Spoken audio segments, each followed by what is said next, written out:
복된 날입니다. 주님의 은혜와 평강을 기원합니다. 사도행전 11장을 보시겠습니다.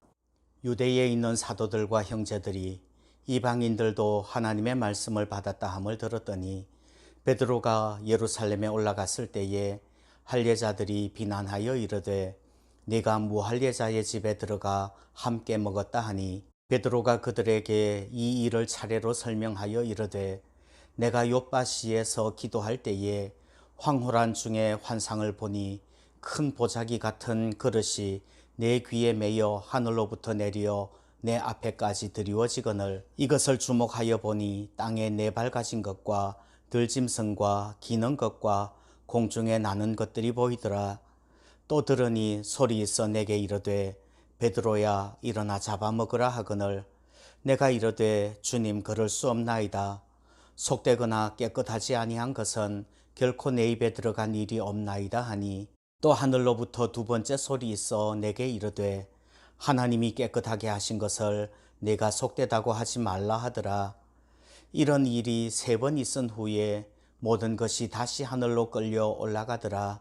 마침 세 사람이 내가 유숙한 집 앞에 서 있으니 가이사랴에서 내게로 보낸 사람이라.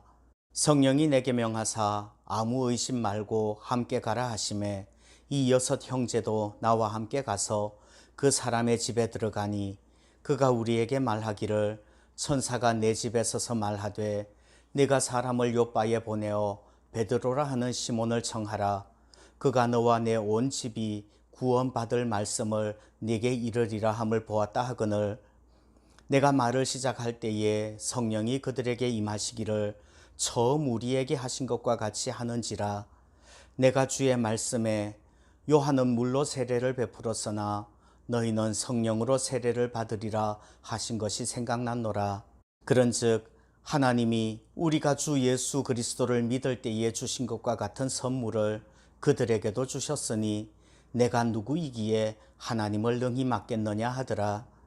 그들이 이 말을 듣고 잠잠하여 하나님께 영광을 돌려 이르되 그러면 하나님께서 이방인에게도 생명 얻는 회개를 주셨도다 하니라.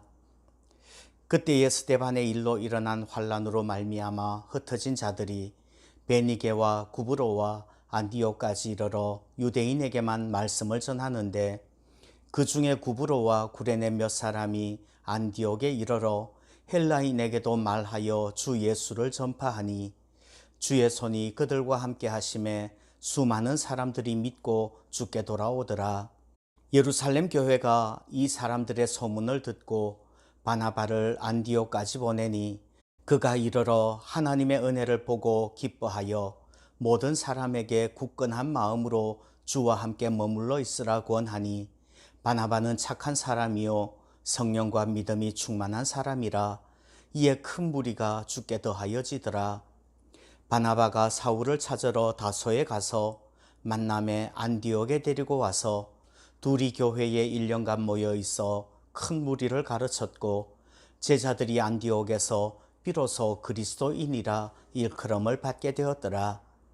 그때의 선지자들이 예루살렘에서 안디옥에 이르니 그 중에 아가보라 하는 한 사람이 일어나 성령으로 말하되 천하에 큰 흉년이 들리라 하더니 글라우디오 때에 그렇게 되니라. 제자들이 각각 그 힘대로 유대에 사는 형제들에게 부조를 보내기로 작정하고 이를 실행하여 바나바와 사울의 손으로 장로들에게 보내니라. 아멘. 초대교회의 가장 모범적인 교회는 안디옥 교회인 것 같습니다. 제 생각에는 모교회인 예루살렘 교회보다 오히려 안디옥 교회가 초대교회에서 더 중요한 교회라고 생각을 합니다. 안디옥 교회는 지금으로 하면 이스라엘의 북쪽 시리아 제일 끝에 터키와 접경지역 거기쯤에 있는 교회입니다. 예루살렘 성내도 아니고 유대 지역도 아니고 사마리아 지역도 갈릴리 지역도 아니고 아주 먼 이방의 동네입니다. 이런 이방의 작은 교회가 왜 그렇게 중요한 교회가 되었을까요? 그 이유를 한번 살펴보고 싶습니다. 첫 번째, 안디옥 교회는 말씀을 전하고 가르치는 그런 교회입니다. 19절과 20절에서 스데반의 일로 인하여 흩어진 사람들이 안디옥에서 말씀을 가르치는데 헬라인에게도 복음을 전하였다고 이야기를 합니다. 헬라인이라는 말은 이방인들이라는 말이죠. 이방인에게도 복음 전한 교회가 안디옥 교회예요. 그리고 25절, 26절 보시면요. 바나바가 사울을 데리러 다소에까지 가서 찾아서 데리고 와서 말씀을 1년 동안 가르쳤다고 이야기를 합니다. 그렇게 말씀을 가르치고 배우고 또 말씀대로 살 때에 안디옥에서 비로소 제자들이 그리스도인이라 칭함을 받게 되었습니다. 그리스도인이라는 명칭을 얻은 것이 안디옥 교회 성도들이 처음이라는 말이지요. 두 번째, 안디옥 교회는 섬기며 봉사하는 교회였어요. 29절 30절에 이런 말씀이 나옵니다. 제자들이 각각 그 힘대로 유대에 사는 형제들에게 부조를 보내기로 작정하고 이를 실행하여 바나바와 사울의 손으로 장로들에게 보내니라. 27절에 예루살렘에서 온 사람이 예루살렘에 흉년이 들었다고 전해줍니다. 예루살렘 교회에 흉년이 들었다는 소식을 들은 안디옥 교회 성도들은요, 구제헌금을 하지요. 그래서 그 구제헌금을 모아가지고 바나바와 사울이 예루살렘 교회까지 들고 가는 겁니다. 예루살렘 모교회가 안디옥 교회에 구제헌금 보낸 것 아니에요. 오히려 안디옥의 작은 교회가 예루살렘 모교회에 구제헌금을 보냈다는 말입니다. 이런 교회가 작지만 큰 교회인 것이지요. 안디옥 교회는 전도하고 선교하는 교회입니다.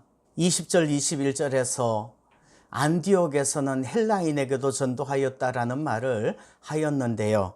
나중에 13장에 가면 안디옥 교회에서는 바나바와 사울을 선교사로 파송하는 그런 교회가 됩니다.